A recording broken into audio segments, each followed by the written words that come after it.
Hi, everybody. Welcome to My Favorite Mistake. I'm Mark Graven. Our guest today is Jonathon Andell. He has been working in the field of quality since 1987. He was one of the world's first certified Six Sigma black belts in 1992, and he's been a consultant since 1998. He's a fellow in the American Society for Quality, so that's quite an honor received in 2008. So Jonathon's had clients around the world, leading firms in industries including aerospace, automotive, electronics, healthcare, manufacturing, software, telecommunications, and more. He's published and presented extensively. Jonathon has a BS in Metallurgical Engineering from Purdue University and an MS in Metallurgy from Penn State. So I'm happy. I'm surprised I didn't make a mistake trying to say metal. See, oh, now I overthought it. Metallurgical or metallurgy. Jonathon, welcome to the podcast. How are you? I'm good, thanks. Thank you for having me. You say those words a lot more often than I ever have. So, well, I had to for a few years anyway, because I was, stuck with a bunch of other metallurgy type people. So, Yeah. Jonathon is also an avid amateur musician and a passionate community service volunteer. So what instrument, just as a quick detour into that? I was a singer. In my really good days, I got to sing with the Cleveland Orchestra Chorus for a few seasons. Oh, wow. That's long ago and far away. And what's your favorite community service organization or type of service work to do? I'm in a lot of them. I help my religious congregation provide meals for homeless families, and I'm currently trying to raise funds for a tolerance-based organization. I just kind of like to do what I can and try to contribute my skills and my abilities wherever possible. Well, that's great. So we have a lot to talk about today, Jonathon, but as we always do here, I'm curious to hear your story. What would you say is your favorite mistake? Okay, well, this happened way back in my first days of becoming a so-called Six Sigma black belt. Mm-hmm. There was a technical situation that had arisen, and I believed I had a solution for it, or at least a methodology to help solve the problem. But as is common, it met with skepticism. People were doubtful, and so on and so on. And I tried a number of times, kind of beat my head against the wall a few times before I finally found one manager and one team that was willing to give it a try. Uh-huh. And the good news is when we gave it a try, we knocked it out of the ballpark. We really scored a big technical success. And I don't want to go too far down the rat hole of what the technical success is, but so be it. There it was. Well, I'm curious though to hear a little bit. What type of technical problem was it? Well, they were designing electronic circuits, and they were using computers to simulate what the circuit would do before they went and built it. And it occurred to me that each time you run a circuit model, you're essentially doing an experiment. Mm-hmm. And I thought the methodology of design of experiments would be a very handy way of manipulating all of the variables systematically and really isolating which of those variables were important to drive the circuit performance. And so finally, after a period of time, we found a team that was willing to give it a try, and we had a very big success in this thing. And then we came to my mistake. And basically, I was kind of a young hotshot, very impressed with myself. When we started reporting it out to the management and of the engineering groups, I kind of got a little bit about the people who hadn't listened to me in the first place. And okay, the technical success was kind of unavoidable. but it certainly didn't win me any friends, and it didn't really give me as much satisfaction as if I had been a little bit more mature about that type of stuff. And I can see how it strained relationships that I would really had no need to be straining. And fortunately, I'd like to think I learned from it. Well, when you say you'd like to think you learned from it, did you manage to avoid gloating over successes like that? Well, yeah, when I got to this craft foods place, I think I did things a little better, and I think I learned from it. We discovered this was a bakery where they made Oreos and Ritz crackers and saltines. And my assignment was on the floor where they mixed these 2,500-pound batches of the dough that eventually became baked into the ingredients.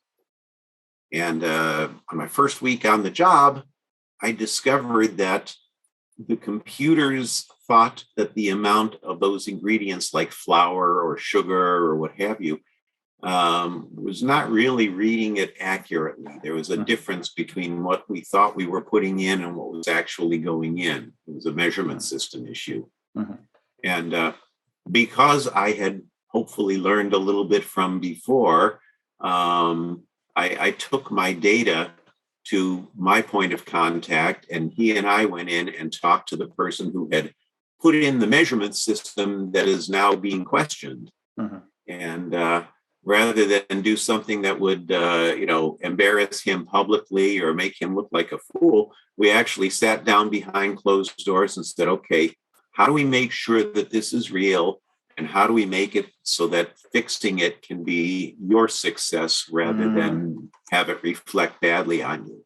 Yeah. And it took a while. He wasn't thrilled to find out that there was a problem, but after several times where I cheerfully ran out and gathered the kind of data he wanted and came back, he realized I was on his side, and we came up with a plan of attack. And it made him look good, and lo and behold, even without me saying anything about how wonderful I thought I was, it made me look good. And so, I'd like to say it's kind of proof that I learned my lesson and came up with a little bit of personal growth, came to a better place. Yeah. So I guess that would be kind of the before and after side of my probably one of my bigger mistakes.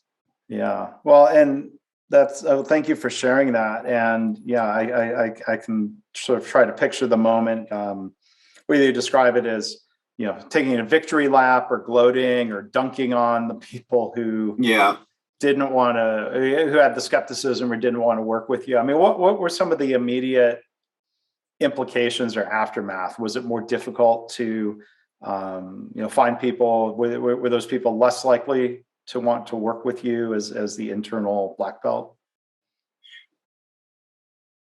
It was a funny thing because once we realized that the methodology was solid and we really needed the methodology, everybody needed to work with me, whether they liked to or not. But it was more tense. It was less friendly. It wasn't as much fun as it could have and should have been. And we finally kind of got past it, but it was just a lot more relationship tension than the situation called for. And I can't blame it on anybody but my own need to grow up a little bit. Now, how did you realize this was a mistake? Did you get feedback from somebody? Was there a scolding, or did you just read the room and realize like, oh, wait a minute, I've made a mistake here? Well, I read the room enough to know that there was some tension about. And fortunately, my manager was also the ultimate mentor of my career. And we had he had a little heart-to-heart with me afterwards about, what I did and what I could have done and alternatives for the future. So, and he did me so much good in so many ways that I'd have been a fool not to take this advice on top of all of the other good advice he had given me. I think that goes to show the role, the importance of a good manager, because Oh without, yeah. let's say if the manager hadn't been in the meeting, or the Mhm. manager had thought like, I'm too busy, I don't want to have a talk to him about this. Like if they weren't willing to do that, you might have sensed tension, but you might have written it off as like, oh, well, they're still sore about something, they kept blaming Yeah. it on them instead of Yeah. looking in Sore the mirror, losers or some sort of or thing like that. that Yeah. they have the bad attitude, that they don't want to Right. work with you. Right. Right. Right. And yeah, I definitely benefited from having some folks that understood, were in my corner, were helping me grow and stuff like that, and at the same time were, ultimately your best friend is not the person who glad hands you and gives you a pat on the back all the time. Your best friend is someone who helps you confront something that needs improvement. Yeah. And in that regard, he was a true friend. And a true mentor. And it just makes me think of, the dynamics in situations like this where you feel like, you're really oriented around solving problems, right? Whether as an engineer, myself included, maybe you have that mindset and thinking in terms of like facts and data. And so, well, there is a problem here, or there are defects in this production, or there are mistakes being made in patient care. Like that, those things can all be factually true. Yep. But then there's the people dynamic of either, and I'd be curious to hear, your thoughts and reflections on this. People not wanting to admit the mistake, if they can deny it and either say, well, the data's inaccurate, or it's not really a problem, or you're overreacting, things like Mhm. that can happen. Or even if people are willing to tackle a challenge like that, there's emotion involved. They may feel, I've seen this a lot, where people feel or even express a sense of shame that the problem exists, and that shame and those feelings kind of sidetrack the sort of the logical, data driven, we need to move forward and solve it, where sometimes people need space to process their emotions. So I feel bad that this problem hasn't been solved before. I mean, Mhm. there's a lot of emotion involved for engineers like us to navigate, right? Yeah, I think without the benefit of a mentor, I envisioned an engineer as a person who could, swoop in wearing a cape and a blue shirt with a red S on his chest and just, solve everything for everybody. And, the facts were the facts, and that's all that you needed. Mhm. But the reality is, you've got the GE equation about it. The effectiveness of a solution is both the quality and its acceptance. And this was my beginning of a long journey of understanding how the acceptance part is sometimes the really difficult aspect about it. Yeah. Yeah. And there are so many different ways that the lack of acceptance can manifest it, and different ways that I need to work to break it down. That just having the facts and throwing out the facts is what we engineering nerds call necessary but not sufficient. And it's really much more of the human issue of Mhm. getting into the other person's shoes a little bit and walking around and trying to figure out how can we make this a win-win type of situation. Yeah. And the more I get, I figure by the time I'm about 5,000 years old, I'll have perfected it. So, Yeah. And the Six Sigma methodology or related methodologies often talk a lot about the importance of being data driven. sure. But then there's also, I think, what you're touching on, a need for empathy. It's not just Oh, data. yeah, absolutely. Yeah. Yeah. The people side of improvement, I think that's where I think Six Sigma gives lip service, but Lean really puts substance to it. When you look at Shingo's guiding principles of leading with humility and respect for everybody, Mhm. and if there's one thing where I think Six Sigma has good intentions, but they might have missed the mark, is this whole kind of elitism with black belts and stuff like that. Sometimes you need the high powered, the high horsepower to do stuff. Like, one time I had to do the data analysis to decide yes or no, are we going to do a multi-million-dollar recall because of a dimensional issue? Well, okay, that was a high-powered statistical analysis, and they needed their Top Gun being a data nerd to be able to sort out whether that was an issue. Yeah. But really, the majority of improvements, you're talking about EMIs, everyone, everywhere, every day. That's not a black belt. That's everybody who has pants that get held up with a belt or something else, Yeah, that's the for those who don't know, the Japanese author and consultant Masaki Imai, who really encouraged continuous improvement, as Jonathan was saying, everybody participating. And so I want to hear your thoughts. I mean, that was kind of maybe one of the mistakes, as much as we can generalize, with Six Sigma. You use the word elitist, this idea of the specially trained experts being the ones who drive improvement versus trying to engage everybody. That could be a real trap or a pitfall for an organization. Absolutely. I think one of the things I've come to discover, both in personal experience and otherwise, is my belief that the person who knows the most about digging the ditch is the one carrying the shovel. Mm-hmm. And if you really want to tap into process expertise, you go talk to the people who are running the process. And, it sometimes means that sometimes you need a resource who can pull all of that stuff together and ask the right questions and stuff like that. But really, if all of your problem solving is with managers and executives off in a boardroom somewhere, your likelihood of really solving the problem has been diminished significantly. You got to go to Gemba. You got to, to the extent that I'm allowed to, I like to even try to do the actual work myself. Obviously, that doesn't always work.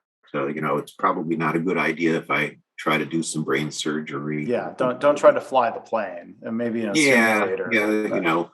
But in general, get as close to the work and see the people really living and breathing it, and let them, have a much bigger say in what gets improved.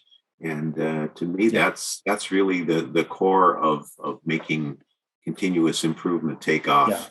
Yeah. So you mentioned another very common problem-solving mistake, not exclusive to Six Sigma, the idea of managers talking about problems in a conference room as opposed to being out where the work is done, whether that's the operating room or a manufacturing shop floor. For those who don't know the term, Jonathan said Gemba. That's a Japanese word that means basically the actual place, or it's used in the context of. Yeah, I should have used the term "go see," which people understand much better. You go out there and you go see what's happening. So we're all guilty. Hey, myself included. There's that mistake of using jargon that people might not know. Does that perpetuate the elitism of like, well, I know the right terminology and you don't? That can cause different problems in a workplace.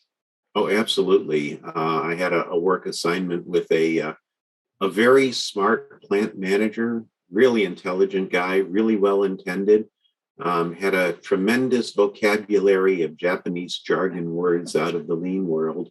But other people in the room would hear these words and wonder, what's he talking about? What's going on here? Yeah. And, and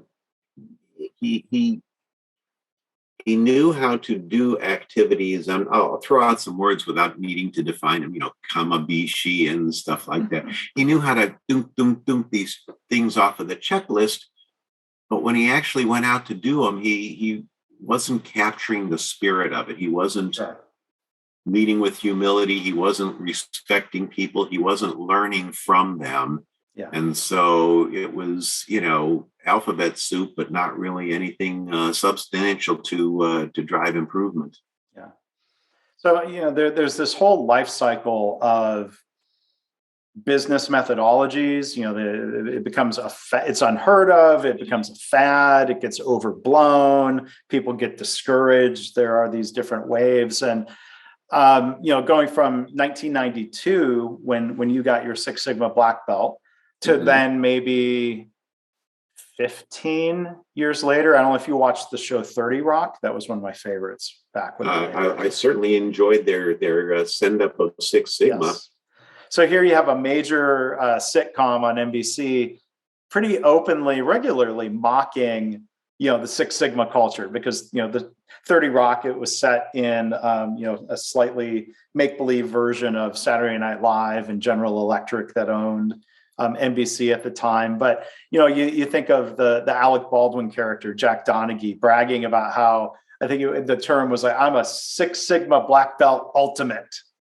And, he talked about having not just the secret handshake, but like the tattoo to prove it. Like there's a risk that methodologies like this almost seem a little bit cultish, and, with the fervor that people have for their methodology, right? Yeah. I would say, you made a couple of really good points along the way. Certainly, making fun of how Six Sigma was rolled out by Jack Welch and GE. Boy, there's a lot of material there. Yeah. Six Sigma at gunpoint is kind of how I used to describe GE. But the cultish thing, I know we've got people who call themselves Jonas, and we've got people who call themselves senseis, and people who call themselves black belts. And I like to joke that I've been a master black belt for so long that now I'm officially a Jedi. But every now and then you run into people who get really tunnel vision about one or another of those methodologies. And to me, they're all just different tools from the same toolkit. And if you're in a situation where this tool works today, then pull it out and use it. And when it no longer works, put it back in the box and take out another tool. And I'm happy to use lean or statistics or Six Sigma or just basic process mapping, whatever happens to work. Yeah. It's more important that the tool serves the team rather than that the tool becomes the master. Yeah. So there's the tools, and then there's the mindsets. And like one thing that comes to mind, which was probably more of a Jack Welch thing than it was a Six Sigma thing. The old, they used to call it rank and yank, or Jack Welch would talk about. He would talk about how. With me. That's why I wanted to ask you about it. This idea of like, everyone's got to fire their bottom 10% every year. And, Jack Welch passed away a few years ago, and I don't think he would have come on my little podcast. And I for a lot of reasons, it's a little podcast. And I have been on my blog a critic of Jack Welch and some of these practices. But I think when you talk about learning over time, I find it interesting. I want to hear your thoughts on this, that in recent years, when Jack Welch was teaching and writing with his wife, Susie, and Jack Welch did pretty publicly disown that idea of rank and yank. And I'm curious what opened his eyes to that. I'm curious just if you want to go on a rant or share some thoughts about any of that. I can't claim to know why he had a turnabout of opinion, but I was and will be a huge opponent of rank and yank. Apparently, the tradition is now being carried on in the professional ranks at Amazon. I've heard they even have been accused of hiring someone just to fire them because some number of people have to be fired. Yikes. And their turnover is high enough as it is anyway. Yeah, I mean, in the professional ranks, it may be a little bit different because I'm not aware of anybody in the professional ranks who has to relieve themselves into a bottle. Yeah. But allegedly, as we say for the lawyers. Allegedly. Yeah, allegedly again and again, allegedly. Right. But, I read Brian Joyner's book, Fourth Generation Management, and he's got a whole chapter which totally decimates the idea of performance reviews anyway, as little more than glorified popularity contests. Yeah. And so the notion that you can even objectively rank people means you have to set up artificial criteria which don't necessarily serve the organization. Right. And then as a statistical nerd, if you have, I'll just make it up, 10 departments with 10 people each, so one person from each department has to be targeted. Statistically, one of those departments is almost certain to be getting rid of someone who's not truly in the bottom 10% of the entire organization. Sure. Yeah. If a manager has managed to hire 10 all-stars, yeah, if you will, yeah, why are you forced to fire one of those 10? Yeah. And at the same time, somebody is likely to have 2 or more people who are in the bottom 10%. Yeah. So just statistically, it's flawed. And then, Deming's approach is, if you've got someone who's not working out in their position, figure out what they should be doing and get them doing that. Yes. And that's a whole more. It's more work, but it's a better way of using your people and a better way of making the whole organization successful. Yeah. So the underlying rank and yank is just flawed in so many philosophical and quantitative ways. I'm glad to hear that Jack Welch kind of saw the error of his ways. It's a shame that he didn't see it back when he could have changed other people's lives a little bit, but so be it.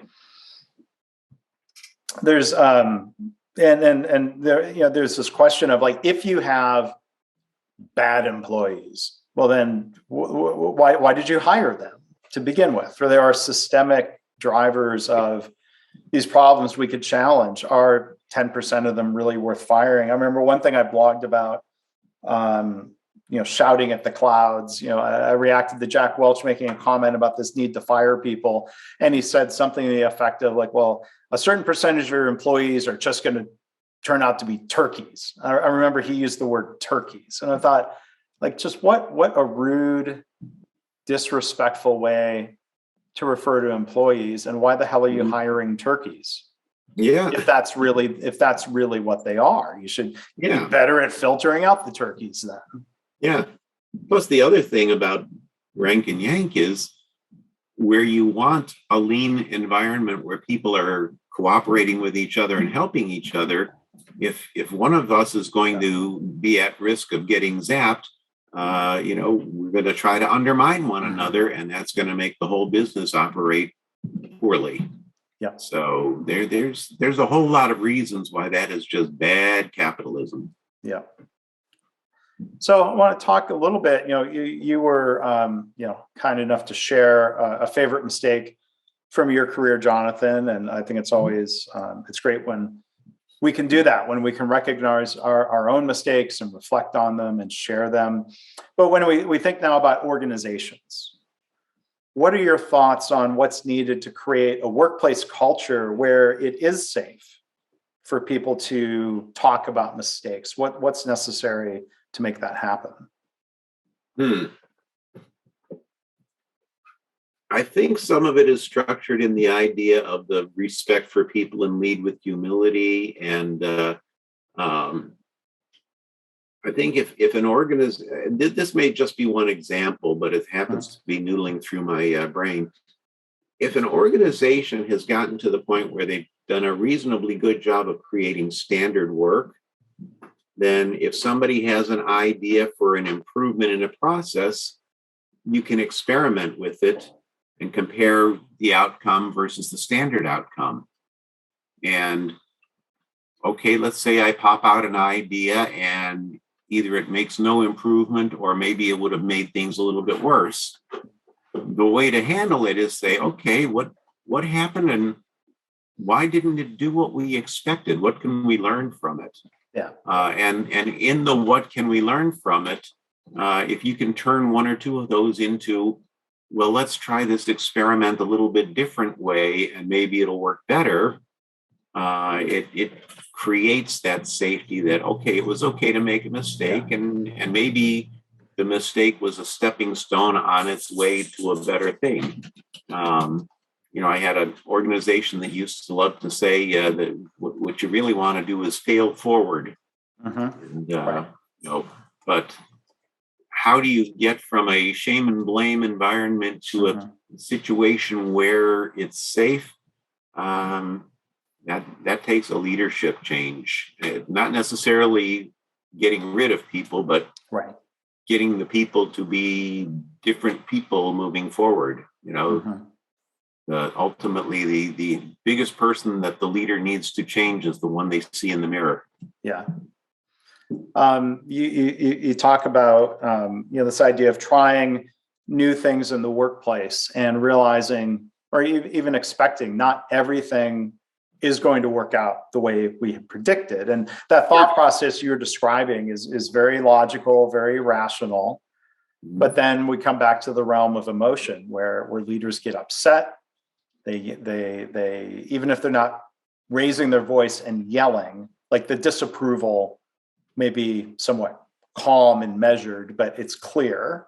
And then I think that ends up driving a dynamic where if, I think there's this NASA expression that gets abused in workplaces or becomes abusive, failure is not an option. Like, well, if that's what you're going to pressure people on, guess what? They're going to stop taking risks. They're going to stop trying new things, or they're going to be so cautious that change takes a really long time. I think that's and a lot of it also has to do with the stakes. I mean, clearly, some years ago, I was hospitalized with a potentially life-threatening condition. I'm rather glad that the attending physicians did not take 3 weeks coming to consensus about what the treatment was. I'm really glad there was one person who was basically issuing the orders and a team of people who were following them, because the stakes are high and you need the expert in that one circumstance. So for that one, that's an individual isolated case where failure is not an option. Sure. But, in most of the organizations that we're at and stuff like that, if you want to try something and it doesn't work quite as well as you'd thought it was, well, okay, thanks for trying, not a big deal. Yeah. And again, if you can turn it into, well, what could we do differently to make the idea work? That just conveys such a strong message. If you allow the failure to be a stepping stone toward an eventual success. Yeah. And the other side of the coin is, if you're letting everybody come up with ideas and it's the work that they know, chances are a number of them are going to be good ideas from the get-go, and you don't have to do anything fancy to experiment. Yeah. If the idea was, let's put an extra pen holder on this visual display board so you don't have to walk across an aisle that forklift trucks go on.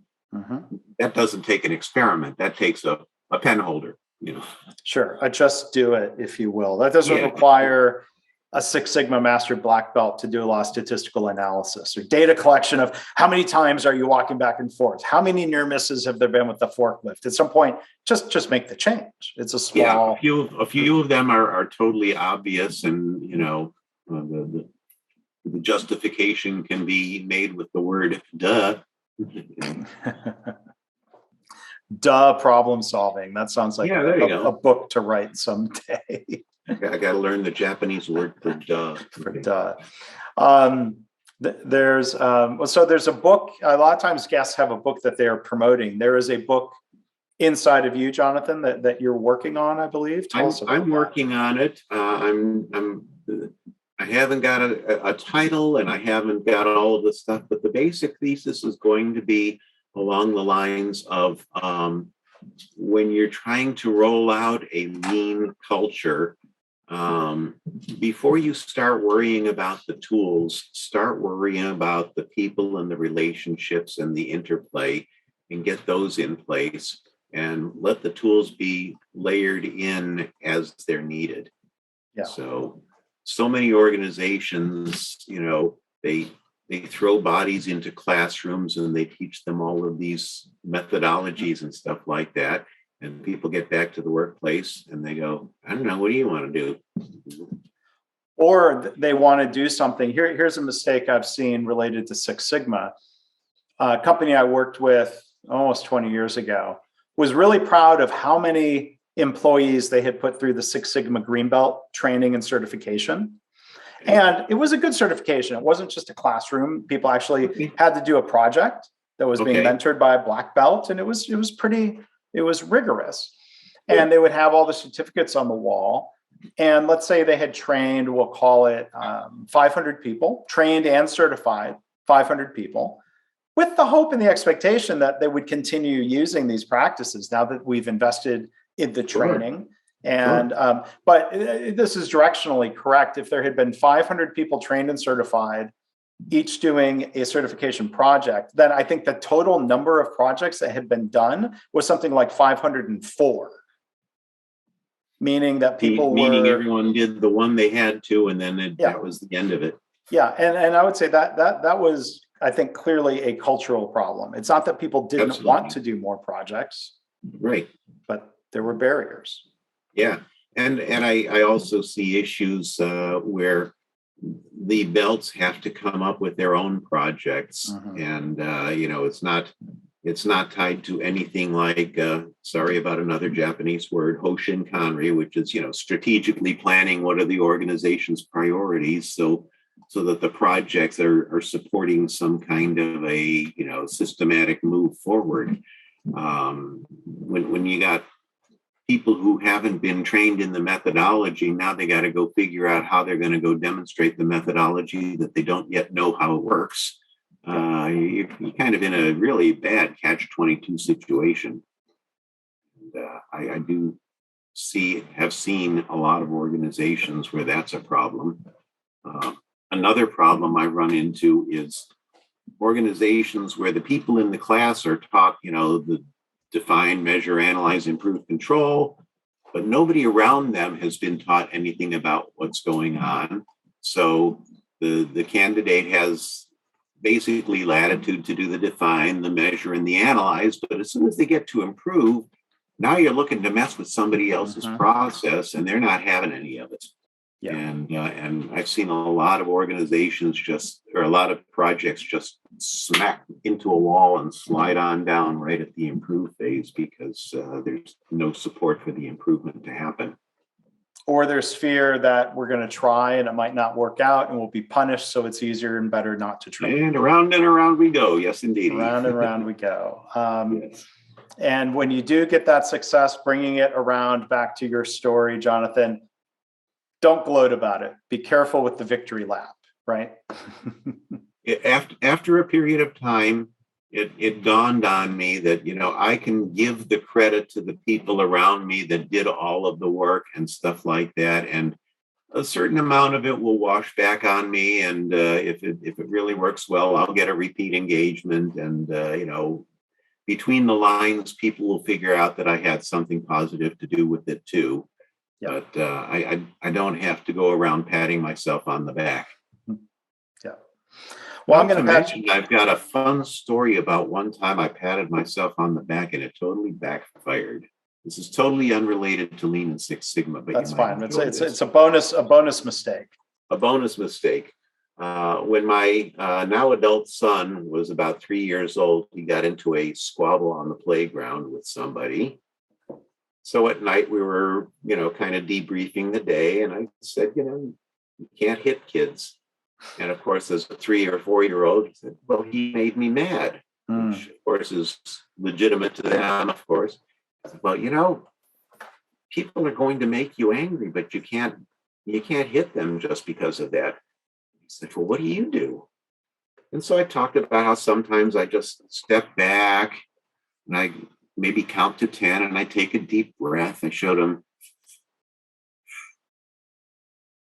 He's real quiet for a minute there. And I'm going, yay, Dad, pat on the back, yay, Dad. And then he says, how will blowing on them help?